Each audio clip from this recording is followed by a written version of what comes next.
স্বামীর বাসার ভাতের বড় দাম, কথার কিন্তু মিনিং আছে। স্বামীর বাসার ভাতের বড় দাম কেন দাম? স্বামীর বাড়ির ভাত খেতে হলে স্বামীর খোঁটা সহ্য করতে হয়, স্বামীর মায়ের খোঁটা সহ্য করতে হয়, স্বামীর বাবার ডিসরেসপেক্ট সহ্য করতে হয়, স্বামীর বোনের খোঁটা খেতে হয়, অনেক অসম্মান হজম করতে হয়, স্বামীর গালি হজম করতে হয়। তাই মেয়েরা বলে স্বামীর বাড়ির ভাতের বড় দাম। আমি কথা বলবো, কথা সত্য, তবে একটা কথা অ্যাড করতে হবে।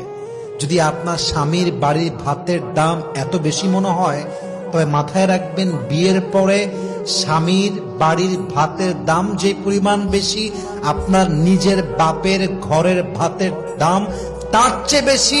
বুঝবেন, জাস্ট তালাকটা নিয়ে বাসায় যান, তাহলে বুঝবেন।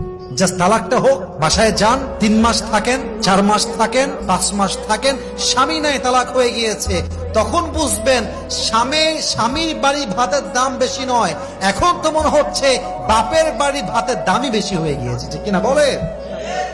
একজন তালাকপ্রাপ্ত মেয়ে রেখেছে, যদি একবার সুযোগ পেতাম